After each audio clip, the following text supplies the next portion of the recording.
Sri Kuberan TV நேயர்களுக்கு அடியேன் உங்கள் சிவயோகி சிவசக்திமான் சுவாமிகள் வணக்கத்தை தெரிவித்துக் கொள்கிறேன்.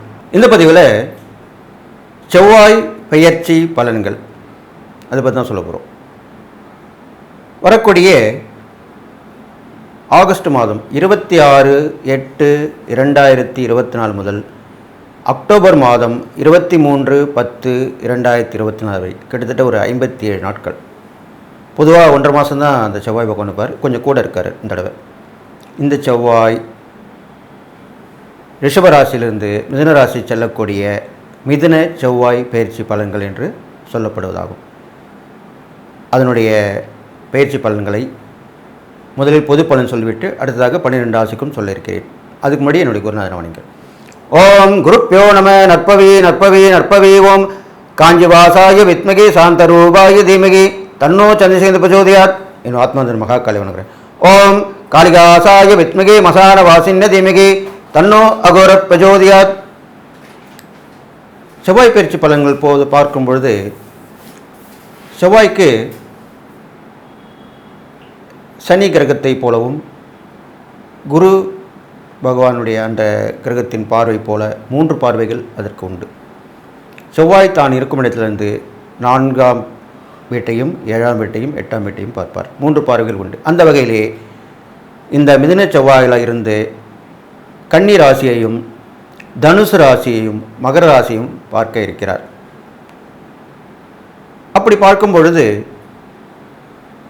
பொது பலன்கள் சொல்லக்கூடிய வகையில் பார்க்கும் பொழுது செவ்வாய் இது நாள் வரை குருவுடன் இருந்து குருமங்கள யோகம் ஏற்படுத்தி கொடுத்திருந்தார். இப்பொழுது அந்த குருவை விட்டு விலகி மிதுன ராசிக்கு பயிற்சி ஆகிறார். மிதுனத்திற்கு புதனுக்கும் செவ்வாயும் பகை ஒன்றும் கிடையாது. இருந்தாலும் அந்த மிதுன ராசியிலிருந்து அவர் பார்க்கக்கூடிய பார்வையும் பலன்களும் அவர் பயிற்சி ஆகும்போது உள்ள கிரக நிலைகள் வைத்துமே இந்த பொது பலன்கள் சொல்லப்படுகிறது. அந்த வகையில் பார்க்கும் பொழுது ரிஷபராசியிலே குரு பகவான், மிதுன ராசியிலே செவ்வாய் பகவான், கடக ராசியிலே புத பகவான், சிம்ம ராசியிலே சூரிய பகவான், கன்னி ராசியிலே கேது பகவானும் சுக்கிர பகவானும், அடுத்ததாக கும்பராசியிலே சனி பகவானும், மீன ராசியிலே ராகு பகவானும் வீற்றிருக்கிறார்கள். இந்த வகையிலே இருக்கக்கூடிய இந்த கிரக நிலவரங்களை வைத்து பொது பலனை சொல்லப் போகிறேன். இதனால் வரைக்கும் இருந்த யோகங்கள் சற்றே விலகி இருக்கிறது. இருந்தாலும் மிதுன ராசியிலே செவ்வாய் பயிற்சி ஆவதால் அந்த செவ்வாயுடைய தன்மையான போர்க்குணம், பிரச்சனைகள், அடுத்தவர் மேல் வைத்துள்ள விமர்சனங்கள் இதெல்லாமே கொஞ்சம் குறைய வாய்ப்பு இருக்கிறது. ஏன்னா புதன் பகவான் எல்லோரும் ஒத்து போகக்கூடிய கிரகமாக சொல்லப்படுகிறது. அந்த வீட்டிலே வந்து அமரும் பொழுது எப்பொழுதுமே ஒவ்வொரு வீட்டில் அமரும் போது அந்த வீட்டுடைய அதிபதியுடைய குணங்கள் கண்டிப்பாக இருக்கத்தான் செய்யும். அந்த வகையிலே பார்க்கும்போது புதனுடைய தன்மை விளங்க இருக்கிறது. அப்பொழுது இதனால் வரை இந்த போராட்டங்கள், ஒருத்தரை ஒருத்தர் விமர்சனம் செய்து கொள்வது எல்லாமே கொஞ்சம் குறைய ஆரம்பிக்கும். கல்வியில் வளர்ச்சி உண்டாகும். படித்த பண்டிதர்கள், உண்மையான பண்டிதர்கள், உண்மையான கல்வியில் வளர்ச்சி அடைந்தவர்கள், சாஸ்திரம் தெரிந்தவர்கள், இவர்கள் எல்லாரும் இப்பொழுது வெளியே வந்து மக்களுக்கு விழிப்புணர்வு கொடுத்து நல்வழி காட்டி அவர்களை கடைத்தேற்றப் போகிறார்கள். அதுவும் இல்லாமல் கடகராசியில் இருக்கிற புதன் பகவான் சந்திரனுடைய வீட்டில் இருக்கிறனால நல்ல விஷயங்களை நடத்தி கொடுப்பார். தாயில் வழி உறவுகளை பலப்படுத்துவார். புதன் என்றாலே உறவுகளுக்கு உரிய கிரகமாக சொல்லப்படுகிறது. அப்பொழுது விட்டுப்போன உறவுகள் வந்து சேரும் காலகட்டமாக இது அமையப் போகிறது. மாமன் மைத்துனர் வகை, தாய் வழி உறவு, அக்கால் தங்கை உறவு இதெல்லாமே மேம்பட போகிறது. பொதுவாக உறவினர்களும் நண்பர்களும் வந்து ஒருங்கிணைந்து செயல்படுவார்கள், எல்லோருக்கும் உதவி புரிவார்கள். இது மாதிரிலாம் நடக்க போகுது. அடுத்ததாக சிம்ம ராசியிலே சூரியன் தன்னுடைய வீட்டிலேயே இருக்கிறபடியால் அரசாங்கத்தினுடைய ஆதரவு கிடைக்கும், மக்களுக்கு விழிப்புணர்வு கொடுக்கப்படும். அரசாங்கத்தின் ஆதரவு பெருகும், அவர்களுடைய சலுகைகள் மக்களுக்கு போய் சேருகிறதா இல்லையா என்று பார்ப்பார்கள், மிகுந்த விழிப்புணர்வுடன் இருப்பார்கள். அதில்லாமல் மக்கள் மனதிலே நல்ல ஒரு தன்னம்பிக்கை வெளிவரும், துணிச்சல், தைரியம் இதெல்லாம் மேலோங்கி அவர்கள் செய்யக்கூடிய காரியங்கள் எல்லாம் வெற்றி பெறும்.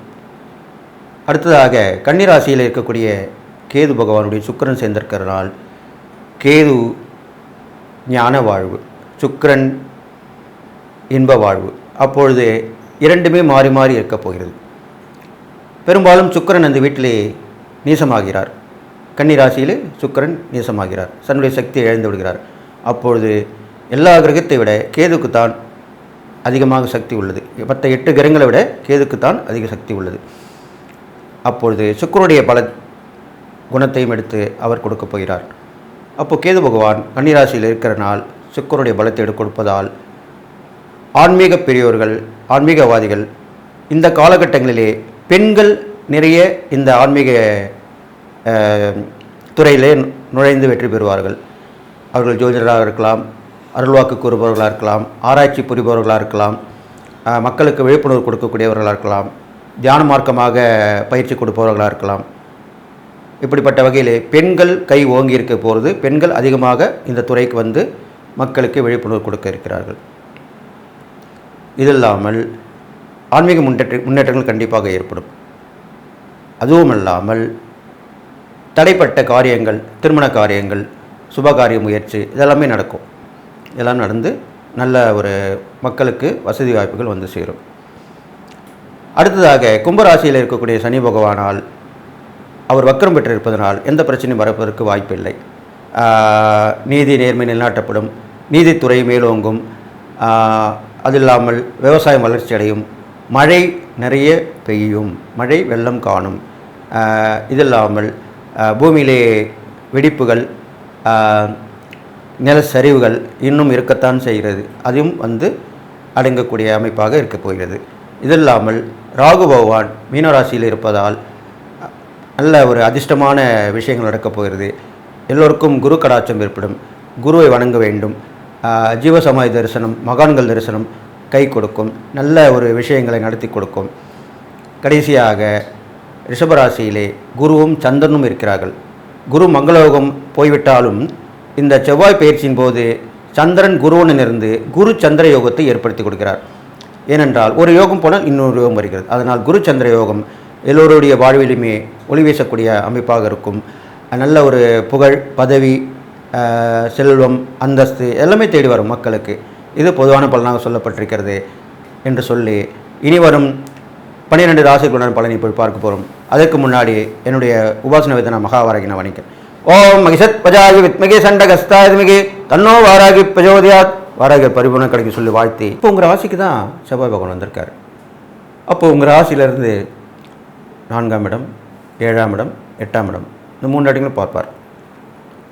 அப்படி பார்க்கும்பொழுது என்ன பலன்கள் ஏற்பட போகுதுன்னு தான் சொல்லப்போம்.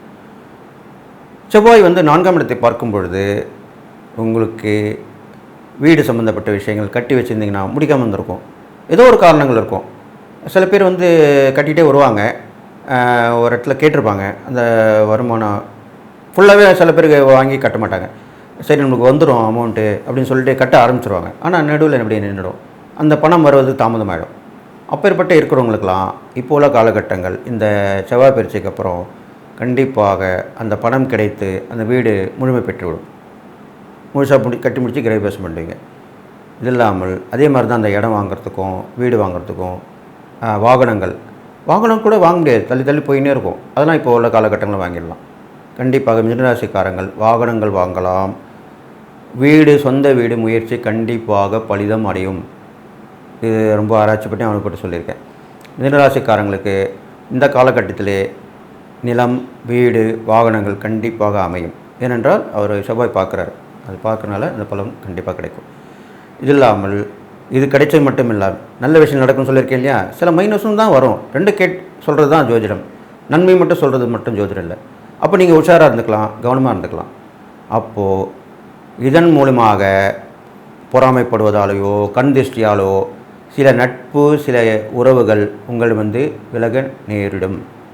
கண்டிப்பாக பார்த்திங்கன்னா ஒன்று வருது, அப்போ ஒன்று போகும். அதை பற்றி கவலைப்படாதீங்க.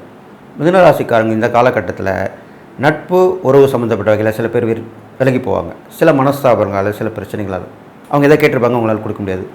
நம்ம கேட்டோம் கொடுக்கல, ஆனால் வீடு மட்டும் வாங்கிட்டான், வண்டி வாங்கிட்டான், புதுசாக வீடு வாங்கிட்டான், எல்லாம் மாட்டான், நம்மளுக்கு மட்டும் என் கொடுக்கல அப்படின்னு தான் நினைப்பாங்க. ஆனால்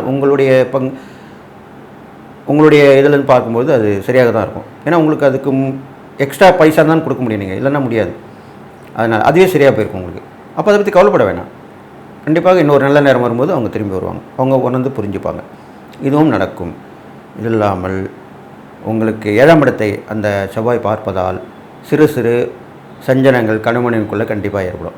இன்னும் செவ்வாய் போர்க்குணம் உள்ளவர், எதனா ஒரு விஷயத்தை ஊதி தான் விடுவார். கணவன் ஒன்று சொன்னால் மனைவிக்கு பிடிக்காது, மனைவி ஒன்று சொன்னால் கணவனுக்கு பிடிக்காது. அந்த நேரத்தில் அந்த மாதிரி அந்த வார்த்தைகள் துவேஷமாக மாறிடும். நல்லதாக சொல்லுவீங்க, ஆனால் அது உங்களுக்கு அவருக்கு பார்க்கும்போது கோபமாக தெரியும்.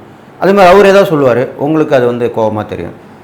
இது மாதிரி தான் நடக்க போகுது. அப்போ என்ன பண்ணணும், முன்னெச்சரிக்கையாக இருக்கணும். சரி, அப்போது நல்ல நேரங்கள் அப்படி இருக்குது, அப்போ அவர் எதாவது சொல்லிட்டு போட்டோம், நம்ம பாட்டுக்கு நம்ம வேலையை பார்க்கலாம் அப்படின்னு கணவன் மனைவிக்கு நினச்சிட்டிங்கன்னா, கணவன் மனைவிக்கு மட்டுமல்ல, இது பங்குதாரர்கள் பார்ட்னர்ஷிப்பில் பிஸ்னஸ் பண்ணுறாங்க இல்லையா, அவங்களுக்கும் இதே தான் நிலைமை. அப்போது அவங்களும் அனுசரித்து போகணும். இது மாதிரிலாம் போயிட்டு வந்தீங்கன்னா கண்டிப்பாக நடக்கும். தொலைதூர பயணங்கள் கண்டிப்பாக ஏற்படும். பயணங்களால் சில பொருட்கள் மிஸ்ஸிங் ஆகிறதுக்கு வாய்ப்பு இருக்குது, காணாமல் போகிறதுக்கு வாய்ப்பு இருக்குது. அப்போது அதுக்கும் எச்சரிக்கையாக இருந்துக்கணும். இது இல்லாமல் பெரிய பதவி ஒன்று உங்களுக்கு தேடி வரும். பெரிய பதவி ஒன்று தேடி வரும். அதை நீங்கள் வாய்ப்பாக கருதி அதை பயன்படுத்திக்கணும். அதுவும் இல்லாமல் வாய் வார்த்தைகள் அதிகமாக பேசாமல் கவனமாக இருந்து நீங்கள் இந்த காலகட்டத்தை கடத்தி செல்ல வேண்டும். இது இல்லாமல் உங்களுடைய 8ஆம் இடத்தையும் அவர் பார்க்கறதுனால ஆயுள் விருத்தி உண்டு. இருந்தாலும் சிறு சிறு அடிகள், சும்மா இப்படி இறங்குவீங்க, நடந்து போவீங்க, சின்ன சின்ன காலில் தடிக்க விழுவீங்க, இது மாதிரிலாம் தான் நடக்கும். பெரிய விபத்துகள், காயங்கள் ஏற்பட வாய்ப்பு இல்லை. சிறு சிறு விபத்துகள், அடித்தடிகள், அது மூலிமா கூட வரக்கூடிய கஷ்டங்கள், இது மாதிரிலாம் ஏற்படும். அப்போ நீங்கள் அதுக்கேற்ற மாதிரி உஷாராக நடந்துக்கணும். அப்போது வரும்போது பார்த்து போகணும், பார்த்து வரணும், இது மாதிரிலாம் பண்ணிட்டு வரணும். அது இல்லாமல் திடீர் வாய்ப்புகள் உருவாகும். முன்னாடியே சொல்லியிருக்கேன், திடீர் சந்திப்புகள் நிகழும். இப்போது சொன்னேன் இல்லையா, ஒரு நட்பு உறவில் பிரிஞ்சு போகிறாங்கன்னா புதுசாக யாராவது சேருவாங்க, புது நட்பு சேரும். உறவுகளையே தூரத்து உறவு கூட சொல்லிகிட்டு இருப்போம், நம்ம டிஸ்டன்ஸ் ரிலேஷன் அப்படி சொல்லுவோம். அவங்க இப்போது சேருவாங்க. க்ளோஸ் ரிலேஷன் போயிட்டால் கூட அந்த டிஸ்டன்ஸ் ரிலேஷன், தொலை தூரத்து உறவினர்கள் சொல்லுவாங்க. அவங்க பேச்சுவார்த்தை இல்லாமல் இருக்கும், ஃபோனில் பேசாமல் இருப்பாங்க. இப்போ என்ன பண்ணுவாங்க, ஏதோ ஒரு விஷயமா அவங்க வீட்டு பக்கத்தில் வந்திருப்பாங்க, ஏதோ ஒரு வேலையாக வருவாங்க, உங்களை மீட் பண்ணணும்னு நினைப்பாங்க. அப்போ அது தொடரும். ஒன்று போனால் ஒன்று வரும். அதுதான் உண்மையான விஷயம். வாழ்க்கையில் இதுதான் நடக்கும். இதுதான் நிதர்சனமான உண்மை. அப்போது அந்த தொலை தூரத்து உறவுகள் மூலிமா நல்ல உங்களுக்கு உதவிகள் ஏற்படும். அது மூலிமா நல்லபடியாக நடக்க போகிறீங்க.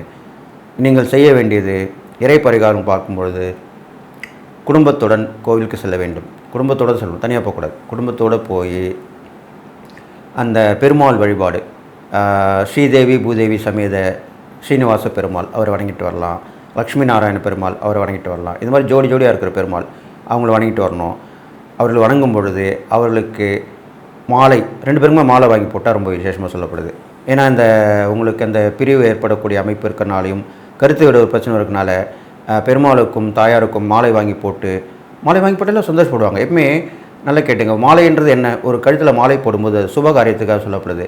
அதனால் நல்ல சந்தோஷமான நிகழ்ச்சி தான் நடக்கும். அது நமக்கு போட்டாலும் சரி, நம்மளுக்கு போட்டால் எவ்வளோ சந்தோஷப்படுறோம். மாலை போட்டால் ஒரு பரிசு வாங்கும் போதோ, பாராட்டு பெறும்போதோ, ஒரு மேடையிலையோ, ஒரு இதில் அரசியல்வாதியாக இருந்தாலோ, சினிமா துறையில் இருந்தாலோ, பிரபலமான துறையில் இருந்தாலோ மாலை போடும்போது ரொம்ப சந்தோஷப்படலாம். அது மாதிரி தான் கடவுளுக்கும் அந்த சந்தோஷம் கண்டிப்பாக இருக்கும். அது வெளியே தெரியாது, இது வெளியே தெரியும். அதனால் கடவுளுக்கு, அந்த பெருமாளுக்கும் தாயாருக்கும் மாலை வாங்கி போட்டு வழிபட்டு வரணும்.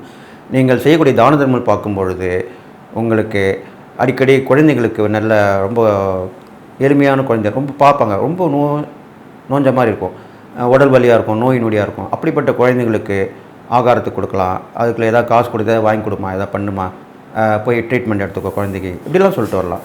அப்போ அந்த குழந்தைகளுடைய வளர்ச்சிக்கு நீங்கள் உதவினீங்கன்னா கண்டிப்பாக இந்த தான தர்மங்கள் உங்களுக்கு நல்ல புண்ணியத்தை சேர்த்து கெடுபலங்க குறைந்து நற்பலன் தான் ஏற்பட போகுது.